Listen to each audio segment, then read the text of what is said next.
Уважаемые друзья и посетители моего канала, сердечно приветствую вас.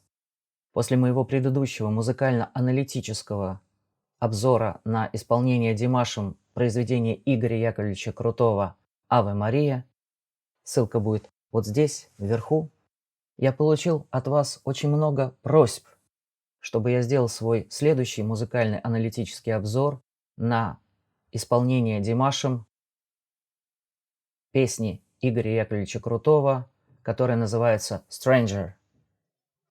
С большим удовольствием я постараюсь это сделать, тем более, что это произведение, которое мы с вами сможем сейчас увидеть, совершенно не такое простое, и оно несет в себе очень много разных и необычных смыслов. Это похоже даже на огромный пазл, поэтому я хочу пригласить вас в музыкальное путешествие в мир этой песни. И давайте попробуем собрать этот пазл, то, что мы с вами увидим и услышим вместе. Однако, к сожалению, из-за блокировок, которые происходят на YouTube, всех выступлений Димаша с этого конкурса, к сожалению, видео будет не всегда качественным. Поэтому я попрошу вас максимально внимательно смотреть на те фрагменты, которые будут наиболее вам видны и понятны. Я же постараюсь максимизировать возможность хорошего просмотра этого видео. Те, кто не посмотрел это видео, я рекомендую вам обязательно посмотреть оригинальное видео в исполнении Димаша. Ссылочка будет внизу в описании. Давайте начнем.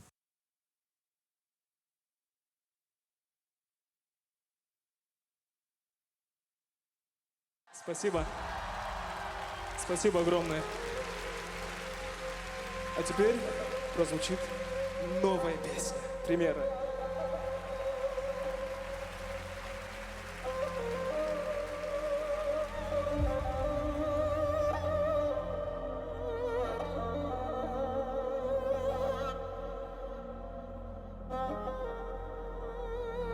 Внимательно смотрите, что происходит на сцене.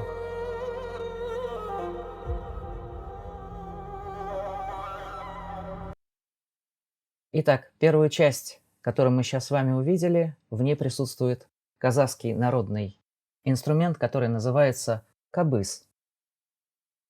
Однако этот инструмент достался в наследие казахам и некоторым жителям и народам, населяющим Центральную Азию и ближайшие регионы, как наследие более древней культуры и религии, которая называется тенгрианство.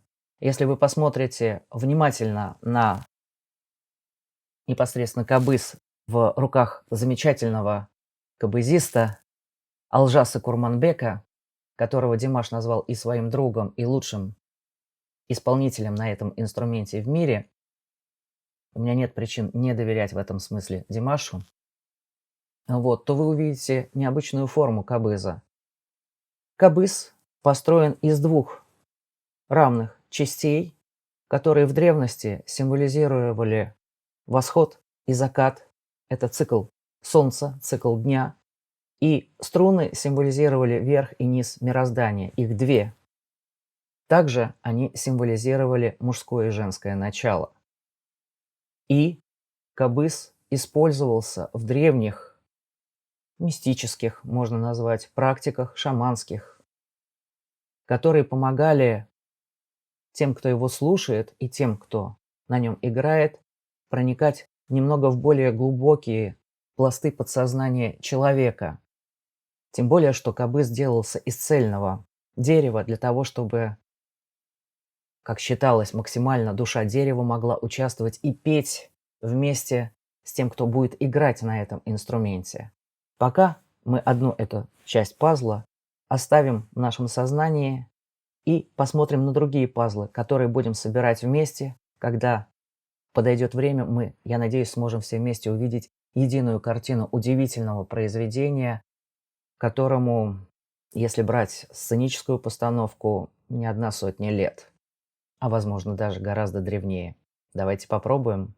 Я также для русскоязычных зрителей включил непосредственно перевод в само видео, и также я себе позволил небольшую вольность, я изменил название самого произведения вместо чужестранец я дал ему название странник. Вы поймете чуть попозже, почему. А на самом деле это я использовал всего лишь навсего славянский перевод этого произведения, потому что stranger на славянский язык переводится как странник. Именно так он будет переведен на болгарский язык и сербский. И я считаю, что слово странник здесь намного более уместно, чем чужестранец. А почему, мы поймем чуть позже.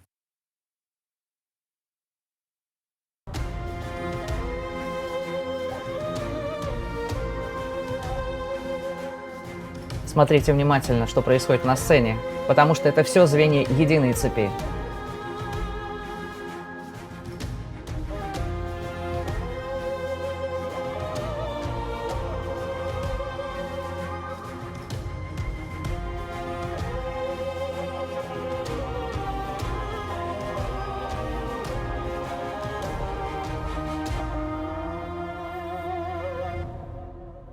Ну что ж, мы с вами сейчас прослушали вступление. Да, я должен делать, к сожалению, часто свои перерывы в просмотре видео для того, чтобы оно не было заблокировано. Прошу к этому отнестись с пониманием. Итак, то, что мы видим с вами в самом начале и слышим, тональность фа минор. И на сцене 9 мужчин и 9 женщин, одеты в странные мантии, расходятся по правую и левую сторону, и у них зажжены свечи. Это еще одна часть пазла, которую нам стоит запомнить, и она нам также поможет собрать картину вместе. Обратите внимание на сферу, которая находится за Димашем. Внимательно читайте текст.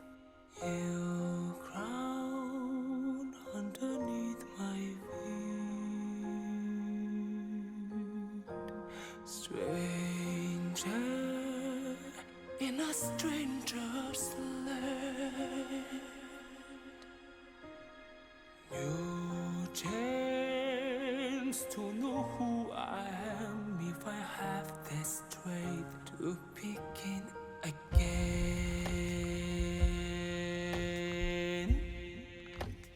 Еще одна вступительная часть. Слова, которые здесь я разместил, помогают нам понять глубинный смысл того, что поет Димаш. Слова здесь отнюдь не случайны. Замечательная поэтесса Шерон Вон из Соединенных Штатов, композитор Игорь Крутой из России, Димитрис Кантуполос, аранжировщик, Греция, Ерлан Бекчурин, аранжировщик, Казахстан. Эти люди объединились вместе, а также режиссер-постановщик сцены для того, чтобы нам передать удивительную картину. Но какую? Сейчас то, что мы видим, не просто люди, одетые в необычные мантии. Сзади появилось некое изображение, которое меняется. Попрошу вас обратить свое внимание на то, какие картины, какие образы складываются из вот этого изображения, которое позади всех выступающих. Также Димаш сейчас употребил замечательный слайд вверх, и он начал петь на очень тихом придыхании. Обычно Димаш это делает всегда, по крайней мере, я могу это наблюдать на многих произведениях. Он начинает петь достаточно тихо. Это динамически абсолютно оправдано для того, чтобы потом на контрасте показать максимально сильно свой голос, показать все свои преимущества в максимальном развороте, показать всю красоту его тембра, красоту его голоса, красоту его звучания и его движения. Также я хочу отметить, что английский Димаша значительно улучшился. Я его с этим поздравляю. Это тоже серьезное достижение, потому что если сравнить его с его выступлениями в 2017 году, кстати, ссылку мою я могу здесь разместить тоже вверху на один из моих музыкально-аналитических обзоров, где я смотрел и обозревал его выступление на конкурсе Singer в 2017 году с песней SOS. Он также на этом конкурсе пел на английском языке, и произношение, немножечко хромало. Сейчас оно значительно улучшилось. Также хочу вам заметить, что сам стиль музыкальный, который сейчас мы с вами слышим, он рассчитан более на западную публику. Он идет на английском языке, он идет в традициях музыки Европы, причем достаточно ее определенные части. Об этом мы с вами коснемся в конце моего обзора, когда мы будем подводить итог и собирать общий пазл.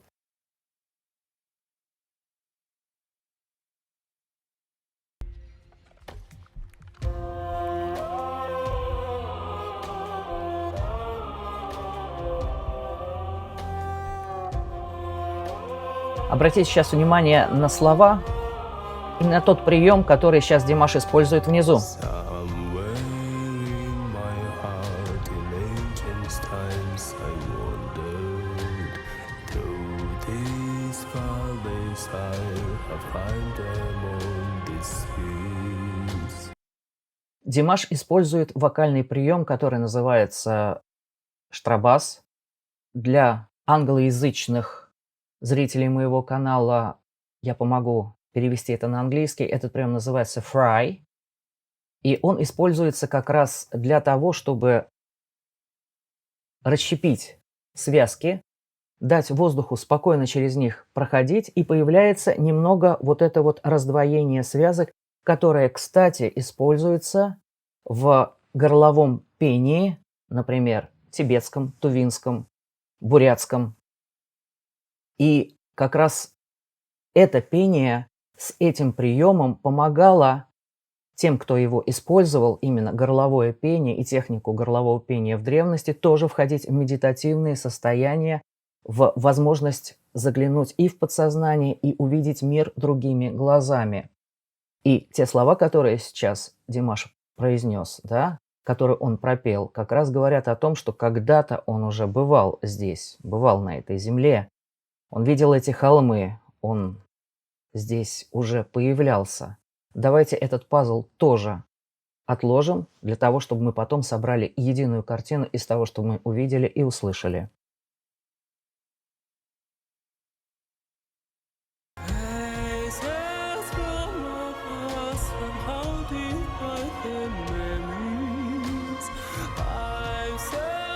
Слышите, какой прием делает Димаш? Димаш делает сейчас небольшой прием заламывания голоса, который называется йодль. Это техника, которая помогает раскладывать звук на разные промежутки и переламывать как бы его внутри исполнителя. И этот прием используется также в Европе. Димаш им овладел, и овладел достаточно хорошо. Я не слышал чистого йодля в исполнении Димаша пока, но то, что я слышу, это уже предйодль, это уже умение и овладение этой техникой. Техника эта сложная и специфическая. Димаш, насколько я понимаю, ей уже начинает овладевать. Кстати, обратите внимание на текст.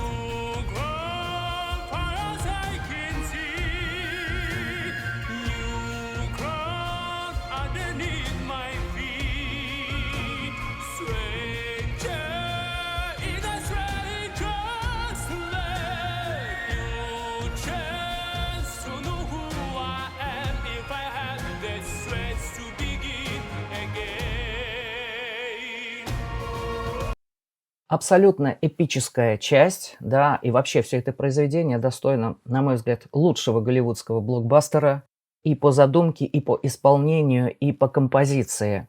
Сейчас Димаш перешел в си бемоль минор. Си бемоль минор – это родственная тональность к фа минору. Родственными тональностями называются те тональности, которые можно построить на ступенях данной исходной тональности. Поэтому это является в данном конкретном случае си бемоль минор, это субдоминанта 4-я ступень. Дальше Димаш перейдет в до минор, это будет 5-я ступень, это будет доминанта. Переходы в родственных тональностях воспринимаются весьма естественно, вот, и они гармонически ни с чего не выпадают. Но, повышая тональность, Димаш переходит в уже более высокие регистры свои, А Игорь Яковлевич Крутой, несомненно, написал это произведение под Димаша, под исполнение Димаша, потому что это исполнение уникально, и я не знаю сейчас никого, кто бы мог в равной степени, хоть даже близко, исполнить это произведение, как это делает Димаш.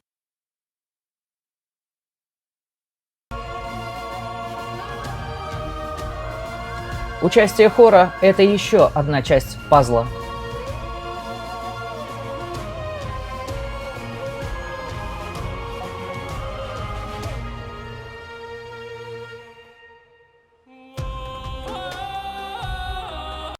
Переход в до минор – это доминанта по отношению к фа минору, родственная тональность. И Димаш сейчас делает уже свое выступление в более эстрадной манере. И это не случайно тоже, потому что он сейчас покажет нам целый ряд манер, которыми он владеет.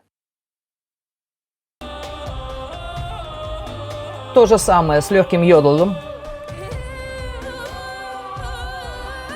Этнофолк. Это не просто этнофолк, это мне немножко даже напоминает азан. И также это напоминает плач ребенка. Это тоже одна из частей пазла, на которую я советую вам обратить внимание.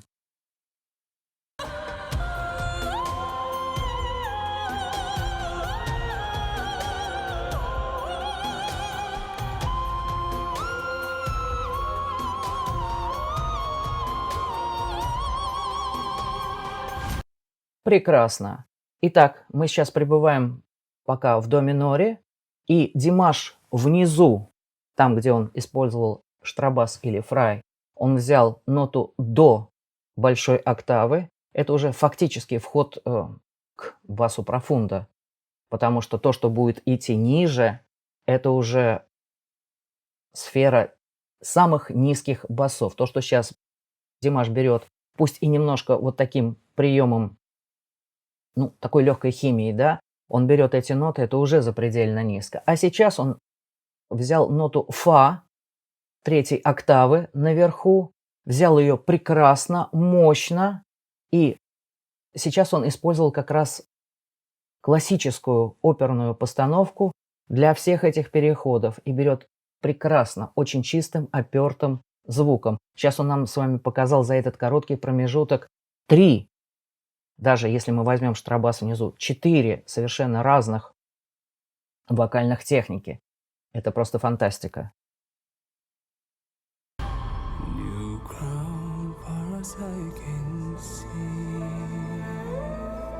Произошел качественный переход. Обратите внимание на то, что погасили свечи и то, что исчезла сзади сфера.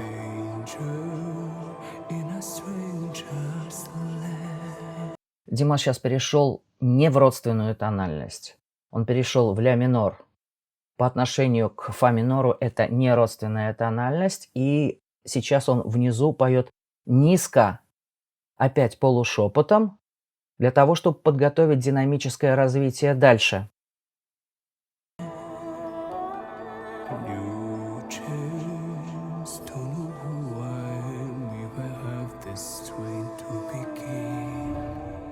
Подготовка. Выстрел. Модуляция в фа диез минор. Неродственная тональность к фа минору. Сзади изменения на сцене. Горит огонь.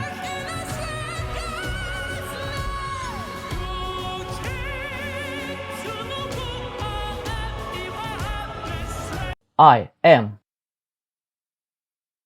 Понять, кто я такой. Димаш употребляет здесь стаккато, даже легкое маркато, для того, чтобы, это такие приемы для того, чтобы подчеркнуть максимально, акцентировать слова, которые он произносит, потому что эти слова являются очень значимыми. Именно для этого происходит их маркотирование. И они поются на стаккато, то есть прерывисто. И вообще, если вы обратите внимание на движение ритмическое, оно построено как не совсем даже марш, а как что-то, где человеку нужно или кому-то нужно идти, проходить через какие-то сложности, испытания. Обратите на это внимание.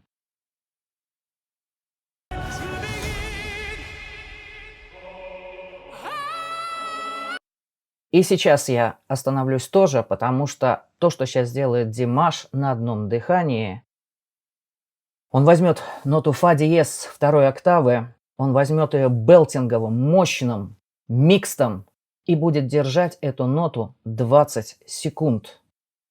Это рекорд для такой ноты на таком опертом дыхании и настолько сильно и выразительно то, что сделает Димаш. И обратите, кстати, внимание на слово, на котором он это берет, этим криком, потому что это имеет отношение к тому пазлу, который мы сейчас с вами начнем складывать.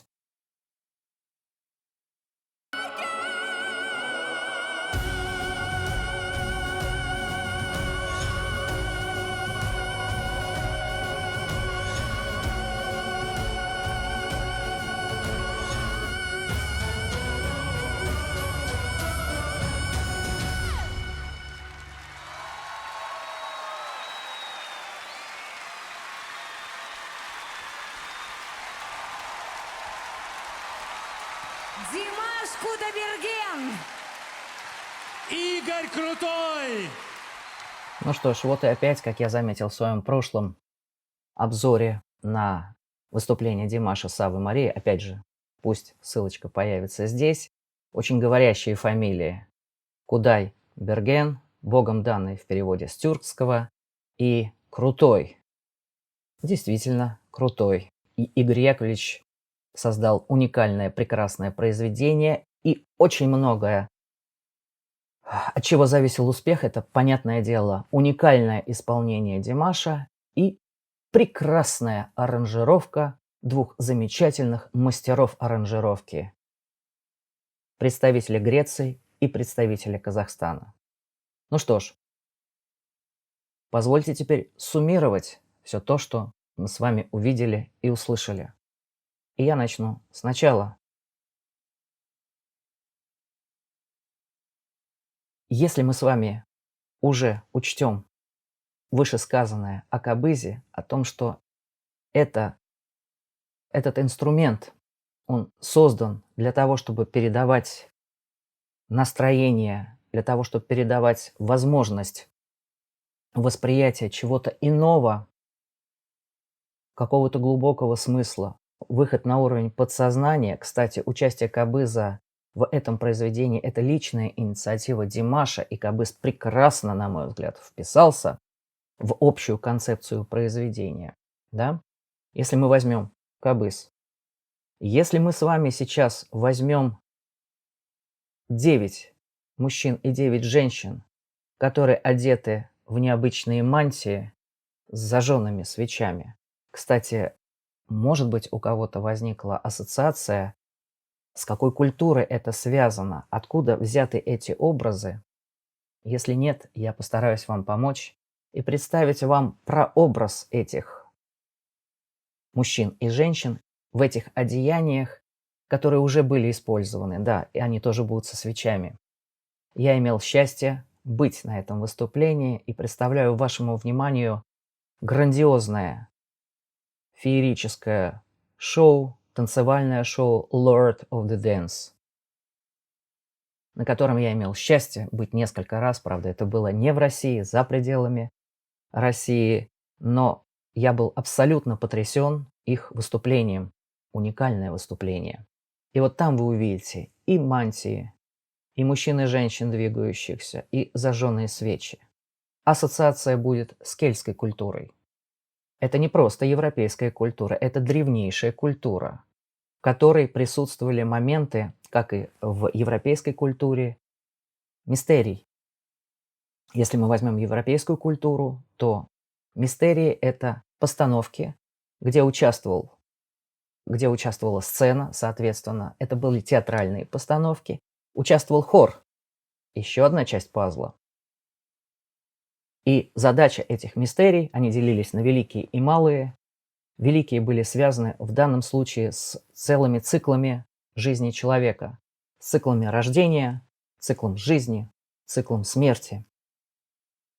И вот если мы сейчас с вами начнем складывать пазл, добавим к этому ту сферу, которая была сзади Димаша, а она напоминала то отпечаток пальца, то крутящуюся сферу. Если мы с вами суммируем это, если мы с вами суммируем древние мистерии, может быть, у вас возникло ощущение, что вы присутствуете внутри какого-то действа, но не можете понять. Это мистерия. Ее задача, чтобы вы ее не совсем понимали или понимали не уровнем сознания. Если мы с вами возьмем слова, которые заложены и которые исполнил Димаш, а также те приемы, которые он использовал, то перед нами откроется великая мистерия рождения. И это не просто рождение. Это то, что называется на латыни et incarnatus est. Вочеловечение или воплощение, инкарнация, воплощение – это приход души в этот мир, где эта сфера может символизировать как и материнское лоно, так и колесо сансары, если мы с вами будем говорить языком индуизма. Или, если мы перейдем к древнему иудаизму, это будет называться Гильгуль Нешамот, круговорот душ. Димаш выходит в черном. Значение 9 и значение одежды Димаша я хочу отложить на отдельный обзор, потому что у нас просто не хватит времени. Удивительную вещь я еще увидел. Это не только мистерия воплощения. Вдумайтесь, посмотрите слова, что земля под моими ногами, куда бы я ни посмотрел. Я чужестранец, так переводится у Димаша. Но сейчас я вижу, насколько логично использовать также древнее значение этого слова у славян. Странник, я тот, кто пришел на эту землю. Но эти холмы, по которым я взбирался, да, эта земля, она мне знакома, я здесь появлялся уже. Это говорит о том, что эта душа, которая сейчас изображает Димаш, приходила в этот мир неоднократно. Это зрелая душа. Поэтому ее понимание уже отличается от понимания незрелых душ, которые приходят в этот мир первые разы. По крайней мере, если мы будем следовать древним мистериям, это так. Эта душа зрелая. Она помнит любовь, она помнит боль, и она может узнать что-то новое, то, что она не успела узнать, если у нее хватит сил начать сначала. Что начать сначала? Начать сначала цикл жизни, точнее его продолжить. Эта душа пришла в этот мир, чтобы завершить то, что в индуизме называется колесом сансары, то, что называется искуплением, называется полнотой, когда она получит весь необходимый опыт и больше ей не нужно будет ничего, она не будет нуждаться в получении дополнительного опыта и сюда больше не вернется. Просматривая все 3 выступления Димаша на этом конкурсе, я увидел удивительную вещь, которой хотел с вами поделиться. Итак, если у нас с вами великая мистерия воплощения отображена в этом произведении, которое мы сейчас с вами слышали, Stranger, то тогда то, что было в моем предыдущем обзоре на Аве Мария, можно рассматривать как великую мистерию смерти. Когда душа поднимается как ангел к небесам, восходит туда, возвращается в то лоно, откуда она изошла, возвращается очищенной, потому что там будет очень много белого света присутствовать на Димаше, в его одежде, да и вообще само произведение удивительной чистоты. Ну а что между рождением, воплощением и смертью существует? Это жизнь. А это значит, что второе произведение Димаша, на которое я сделаю обязательно свой обзор, который называется Fly Away, будет говорить о жизни. Значит, там должна отобразиться, если моя концепция верна, если мое видение верно, там должна будет отобразиться мистерия жизни. Там, в этом произведении, Димаш, постановщик сцены, Игорь Крутой, автор слов, они должны будут передать именно переживание жизни, передать в театрально-музыкальном измерении. Если это так, то тогда перед нами триптих, когда 3 картины, которые кажутся разными, на самом деле составляют интегральное, единое целое. Если это так, если вы видите это так же, напишите. Напишите вообще, как вы видите произведение «Странник» или «Чужестранец», «Stranger». Возникли ли у вас такие же ассоциации? Видели ли вы все три произведения? Считаете ли вы, что между ними существует удивительная связь, что они нам с вами по большому счету говорят об одном и том же, о цикле жизни в этом мире, который начинается от рождения и заканчивается смертью? Расскажите мне вашу историю, расскажите мне ваши ассоциации, потому что только вместе мы с вами сможем создать цельную картину. Каждый из нас по отдельности представляет лишь ее небольшую часть. Кто-то больше, кто-то меньше. На этой ноте позвольте я закончу свой музыкальный обзор. Да, и только напомню, что Димаш, если мы с вами подсчитаем диапазон, который он взял, он задействовал 4,5 октавы. Фантастический результат. От до большой октавы, как я вам сказал, до ноты фа третьей октавы. Это абсолютный рекорд.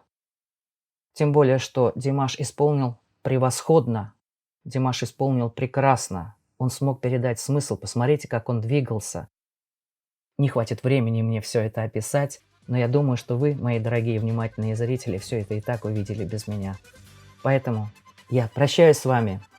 С вами был автор канала. Пожалуйста, подписывайтесь, ставьте лайк, если вам понравилось. Станьте спонсором этого канала. Сейчас появилась такая возможность. Если вы считаете этот канал достойным развития, я буду вам за это признателен. Ну и до новых встреч, мои дорогие.